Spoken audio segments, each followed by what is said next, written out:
Okay, so this is again the last video that I'm going to make over factor label method. It's for chemistry on level and pre-AP. So we're going to work the last example problem in the notes. So it says I have 3.7 centiliters, which is my given, and I'm looking for millimeters cubed. This is going to be a couple parts. It's going to be a longer example. The biggest thing to remember is 1 milliliter is equal to 1 centimeter cubed of volume. And that's in your notes, and it's reminded to you right before the example problem. So this conversion factor is true, which means I can put 1 milliliter over 1 centimeter cubed, or I can flip it and it would be the same. This is a fraction of 1. So we're going to be using that conversion. And then we also are going to be going from centiliters to milliliters, and we also need to go from centimeters cubed to millimeters cubed. So a lot of steps. So first, let's just look at our units and what we're given. So first thing, I'm going to go from centiliters, and then I'm going to need to go to milliliters. Why? Because I want to get it into the cubed units, and this is my conversion factor. So first I need to get this to be this.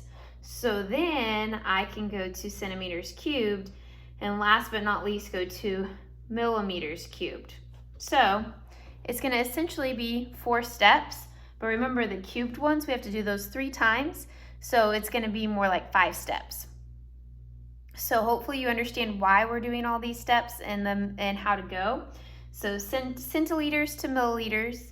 And then from milliliters, we can just convert to centimeters cubed. And then we have to do centimeters cubed 3 times to millimeters cubed to get all of our conversions. So we always start with our given, which is 3.7 centiliters. I'm going to put it over 1. Does not change it. Just makes it a fraction. Makes us see our units. Centis on top. So that means first I want centiliters on bottom and milliliters on top to convert. So I need to know what the relationship is. So for this one, for every 1 centiliter, it is 10 milliliters. So if you think about King Henry died drinking chocolate milk, the ratios are 10. So I'm going from chocolate to milk here, the C to the M. So I'm just going back 1. So I'm going to do my 10 on top and my 1 on bottom. This cancels those right there. So now I'm in milliliters. Now I can do this conversion factor up here, just converting centimeters to milliliters to centimeters cubed. Again, you want to set it up to where units cancel. So milliliters needs to go on bottom, centimeters cubed goes on top. Milliliters cancel milliliters.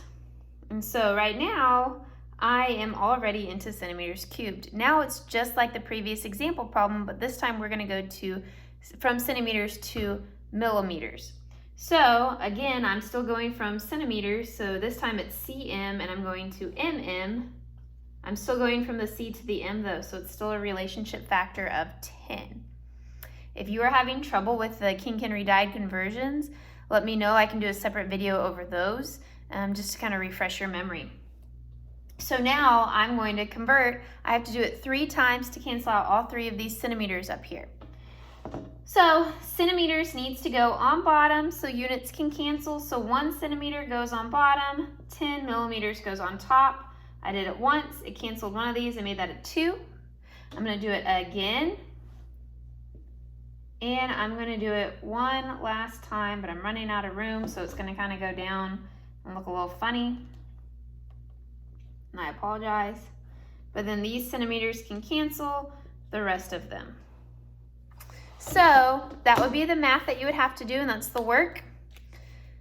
And then the answer would just be taking your top numbers all multiplied and your bottom numbers all multiplied. Sorry, the bottom part, I ran out of room, so we're going curved, but hopefully you can see that. So how you solve top numbers would be 3.7 times 10 times 1 times 10 times 10 times 10. And then all of the bottom numbers in this case are 1. So really you just need to take 3.7 times 10, which is 37, times 10 again, which is 370, times 10 again, which is 3,700, and then times 10 a fourth time, which would be 37,000. Okay? That's all of the factor label methods. That's all the work to it. It's really important that you learn how to cancel those units and follow the steps.